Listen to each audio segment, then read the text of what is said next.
कल के लेक्चर में हमने ये देखा कि क्लास फर्स्ट एमएससी और क्लास सेकंड एमएससी किस तरह से वर्क करते हैं। तो यहाँ पर आज हम ये देखेंगे। क्लास फर्स्ट एमएससी को तो हमने देखा था कल के लेक्चर में, आई थिंक हाँ, क्लास फर्स्ट एमएससी को देखा था कि क्लास फर्स्ट एमएससी किस तरह से वर्क करता है।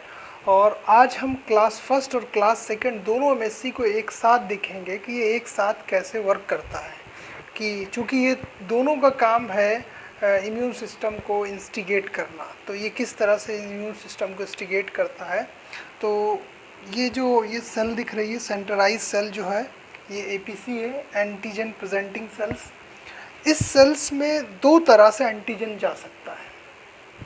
एक एंटीजन है जिसे कहेंगे एक्सोजिनस एंटीजन, यानी एपीसी है, इसका मतलब ये एंटीजन प्रेजेंटिंग सेल है, इसने इस एंटीजन को इनगल्फ किया यानी फैगोसाइटोसिस किया। तो ये मान लीजिए for example it is a bacteria और दिस इज़ द एपिटोप यानी एंटीजेनिक डिटर्मिनेंट। तो ये बैक्टीरिया को जब ये इनगल्फ करेगा, फैगोसाइटोसिस करेगा, तो ये एक वेसिकल बनेगी और वेसिकल यहाँ पर आ जाएगी और इसके अंदर क्या है, बैक्टीरिया है, बैक्टीरिया के ऊपर क्या है, एपिटोप है। ये वेसिकल लाइसोसोम से फ्यूज़ कर जाएगी और जब लाइसोसोम से फ्यूज़ करेगी तो लाइसोसोम के अंदर हाइड्रोलाइटिक एंजाइम्स और ऑक्सीजन फ्री रेडिकल पाए जाते हैं। ये क्या करेंगे, बैक्टीरिया की लिसिस कर देंगे। तो बैक्टीरिया की जब लिसिस कर देंगे तो ये बैक्टीरिया पूरा डिस्ट्रॉय हो गया। सैंपल के तौर पे यहाँ पे क्या बचा, एंटीजेनिक डिटर्मिनेंट इस वेसिकल के अंदर। ये जो बैक्टीरिया है ये बाहर से आया, that's why it is called exogenous bacteria, यानी इस बैक्टीरिया को इस सेल ने इनगल्फ किया है, खा लिया है। और इस बैक्टीरिया को खाने के बाद, डाइजेस्ट करने के बाद लाइसोसोमल एंजाइम से इसके सैंपल को रख लिया है। अब स्टोरी यहाँ पर लेकर आते हैं कि ये इस एपीसी का न्यूक्लियस है।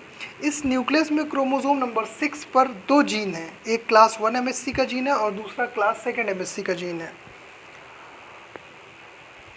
क्लास फर्स्ट एमएससी का जीन जो है वो एमआरएनए बनाएगा, एमआरएनए से प्रोटीन बनेगी और प्रोटीन क्या होगी, ईआर के अंदर जाएगी, वहाँ उसकी प्रॉपर फोल्डिंग होगी और फोल्डिंग के बाद इस एमएससी के साथ, यानी ये जो बनेगा ये क्लास फर्स्ट एमएससी है, इस क्लास फर्स्ट एमएससी के जो वेरिएबल रीजन है इससे एंटीजन बाइंड करेगा, यानी जो भी यहाँ पर एंटीजन इस ईआर के अंदर आएगा।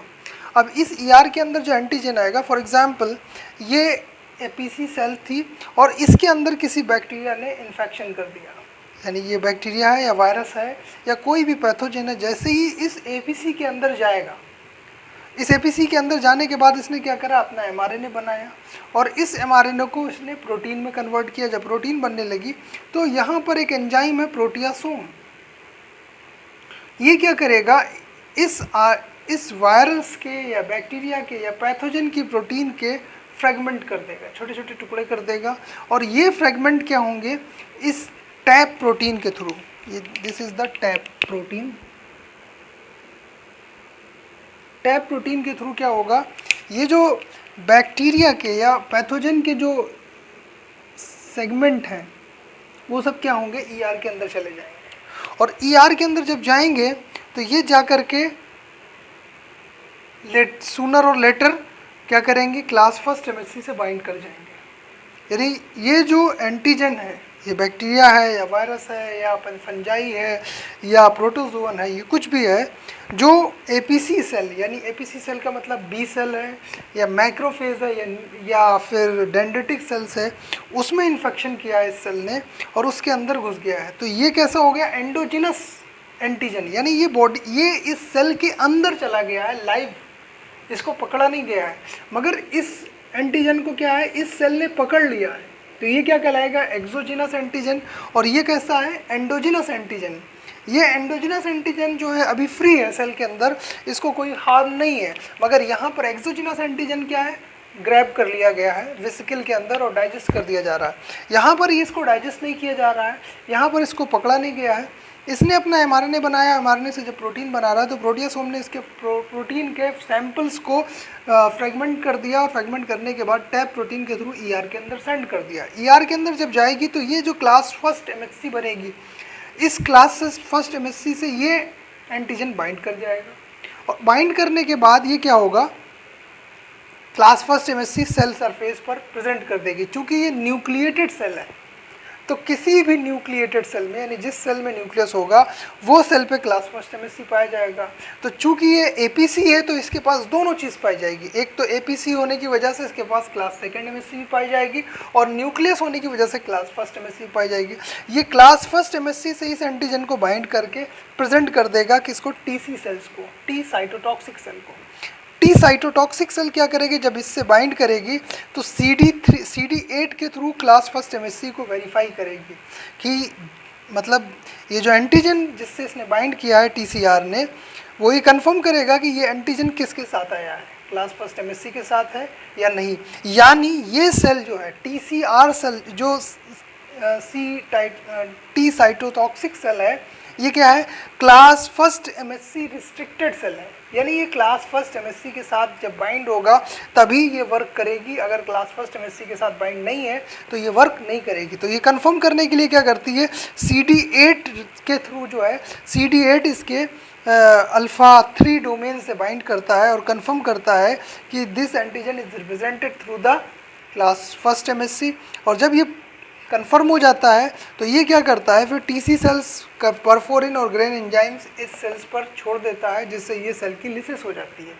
तो ये उस केस में है जब पैथोजन इस सेल के अंदर पहुंच गया है, लाइव पैथोजन है, इसके अंदर सर्वाइव कर रहा है, और उसकी प्रोटीन जो बन रही है उस प्रोटीन का सैंपल क्लास फर्स्ट MHC से प्रेजेंट किया गया है।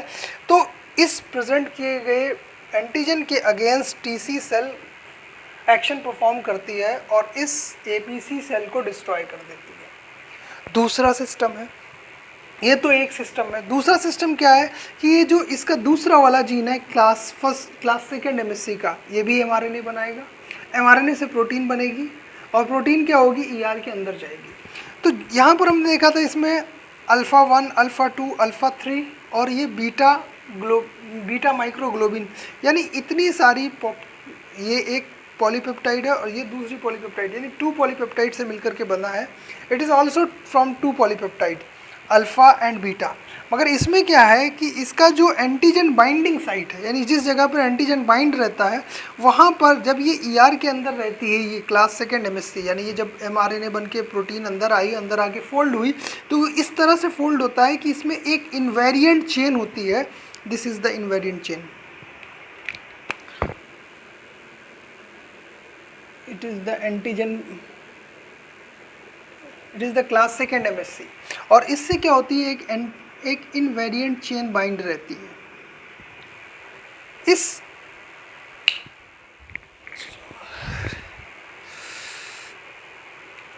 इनवेरिएंट चेन की वजह से क्या होता है कि इस क्लास सेकेंड MHC के साथ ये एंटीजन बाइंड नहीं कर सकता है। तब ये जो एंडोजिनस एंटीजन है ये इस क्लास सेकेंड MHC से बाइंड नहीं कर सकता, क्योंकि इनवेरिएंट चेन क्या करती है, एंटीजन बाइंडिंग साइट को क्लोज रखती है। और उसके बाद ये होगा, क्लास सेकेंड MHC जो है ER से निकल के जाएगी और इस वेसिकल से फ्यूज़ कर जाएगी, यानी जो ये ER से निकलेगी और यहाँ से वेसिकल बनेगी, और ये वेसिकल क्या करेगी, इस वेसिकल के अंदर ER से निकलने के बाद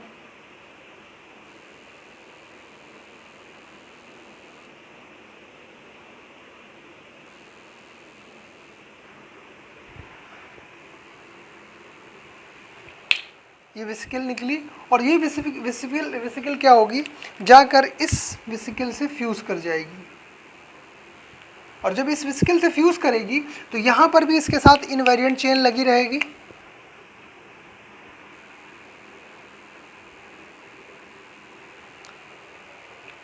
चूँकि यहाँ पर इनवेरिएंट चेन अगर लगी रहेगी तो ये जो एंटीजन एक्सोजिनस एंटीजन है उससे ये बाइंड नहीं करेगी, तो इस इनवेरिएंट चेन का यहाँ पर हटना ज़रूरी है। तो इस इनवेरिएंट चेन को हटाने के लिए रिस्पॉन्सिबल होता है लाइसोसोम, क्योंकि लाइसोसोम ने जब इस पर अपना कंटेंट विड्रॉ किया है इस वेसिकल के अंदर, तो इस वेसिकल का एनवायरनमेंट हो जाता है एसिडिक, यानी एसिड जैसी कंडीशन हो जाती है। एसिडिक एनवायरनमेंट होने की वजह से इनवेरिएंट चेन डिसॉल्व हो जाती है।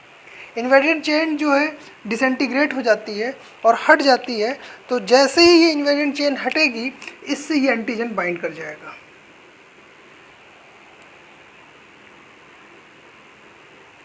और एंटीजन जब बाइंड कर जाएगा तो ये क्लास सेकेंड एमएससी फिर क्या करेगी, ये वेसिकल ट्रेवल करेगी प्लाज्मा मेम्ब्रेन की तरफ और आ करके फ्यूज़ कर जाएगी इस एपीसी एंटीजन प्रेजेंटिंग सेल्स की प्लाज्मा मेम्ब्रेन पर। तो ये क्या करेगी, इसमें देखिए ये एक बीटा सब यूनिट है और ये अल्फा सब यूनिट है, दोनों मिलकर के क्लास सेकेंड एमएससी का फॉर्मेशन कर रहे हैं। और इससे क्या है, ये एंटीजन बाइंड है। इसने क्या करा है, क्लास सेकेंड एमएससी ने एंटीजन को प्रेजेंट किया है टी हेल्पर 2 सेल्स को, जिसकी मैकेनिज्म हम ऑलरेडी पहले बता चुके हैं कि टी हेल्पर 2 सेल्स को एपीसी एंटीजन प्रेजेंटिंग सेल्स क्या करती है, एंटीजन क्लास सेकेंड एमएससी के थ्रू प्रेजेंट करती है। तो टी हेल्पर 2 सेल्स क्या करती है, CD4 के थ्रू कंफर्म करती है कि ये जो एंटीजन बाइंड किया है इससे आकर के TCR से, वो क्या CD4 से के थ्रू प्रेजेंट किया गया है या नहीं। तो ये CD4 MSC class second MSC के थ्रू प्रेजेंट किया गया है या नहीं। तो CD4 मॉलिक्यूल जो है वो क्लास सेकेंड MSC से बाइंड करता है और कंफर्म करता है। जैसे ही कंफर्मेशन मिलता है तो ये क्या करती है, टी साइटोटॉक्सिक सेल्स क्या होती है, इसके अंदर सिग्नल जाता है। इसको और दूसरे भी सिग्नल्स की रिक्वायरमेंट होती है, जैसे B7 के थ्रू और IL-1 सिक्रीजन करता है। ये अगर APC सेल है तो IL-1 का भी सिक्रीजन करेगा और उससे क्या होगा, कोई स्टिमुलेटरी सिग्नल मिलेंगे। उसके बाद टी हेल्पर 2 सेल्स का क्या होगा, क्लोनल एक्सपेंशन होगा। उसके बाद ये टी हेल्पर 2 सेल्स क्या करेगी, IL-4 का सिक्रीजन करेगी। IL-4 क्या करेगा, बी सेल का क्लोनल एक्सपेंशन करेगा एंड देन IL-5 का सिक्रीजन करेगी। तो वो IL-5 क्या करेगा, बी सेल्स का प्रोलिफरेशन कर देगा, डिफ्रेंसिएशन कर देगा और प्लाज्मा सेल्स में कन्वर्ट कर देगा। तो यानी ये जो एक्सोजिनस एंटीजन होता है वो क्लास सेकेंड एमएससी से प्रेजेंट किया जाएगा और एंडोजिनस एंटीजन जो है वो क्लास फर्स्ट एमएससी से प्रेजेंट किया जाएगा। यहाँ पर टी हेल्पर 2 सेल्स जो है वो क्लास सेकेंड एमएससी रिस्ट्रिक्टेड है, यानी टी हेल्पर 2 सेल्स को जो एंटीजन प्रेजेंट किया जाएगा वो रिस्ट्रिक्शन है कि वो क्लास सेकेंड एमएससी के थ्रू ही प्रेजेंट किया जाए, क्लास फर्स्ट नहीं होना चाहिए। और जो TC सेल्स है उसके लिए रिस्ट्रिक्शन है, तो वो क्लास फर्स्ट MSC के थ्रू ही प्रेजेंट किया जाए, उस क्लास सेकंड MSC के थ्रू प्रेजेंट ना किया जाए। तो ये इस तरह से हमें ये पता चला कि अगर सपोज ये APC सेल नहीं है, कोई नॉर्मल सेल है, तो उसमें सिर्फ क्लास फर्स्ट MSC मिलेगी, यानी ये मैकेनिज्म हमको देखने को मिलेगी। और अगर कोई APC सेल है, एंटीजन प्रेजेंटिंग सेल है, तो उसमें दोनों मैकेनिज्म हमको देखने को मिल सकती है। नॉर्मली अगर APC सेल में कोई इन्फेक्शन यानी एंडोजिनस एंटीजन नहीं है, कोई इन्फेक्शन नहीं हुआ है, तो वो सिर्फ क्लास सेकेंड MSC के थ्रू एंटीजन जो उसने इनगल्फ किया है और जिसको उसने प्रोसेस किया है और जिसको प्रेजेंट करेगी उसके अगेंस्ट एंटीबॉडी बनेगी। और ये एंटीबॉडी क्या करेगी, उस सिस्टम में यानी उस बॉडी के अंदर जितने भी इस तरह के एंटीजन होंगे उनके अगेंस्ट एंटीबॉडी बन जाएगी और इस एंटीजन को ख़त्म कर दिया जाएगा। मगर जब इस APC के ही अंदर इन्फेक्शन हो जाएगा तो ये दो तरह से प्रेजेंटेशन करेगी, एक क्लास फर्स्ट के थ्रू प्रेजेंटेशन करेगी और दूसरे क्लास सेकंड के थ्रू प्रेजेंटेशन करेगी। तो ये तो था क्लास फर्स्ट और क्लास सेकंड MSC, इसके बारे में इतना ही था। और नेक्स्ट क्लास हमारी जो होगी वो एंटीजन है।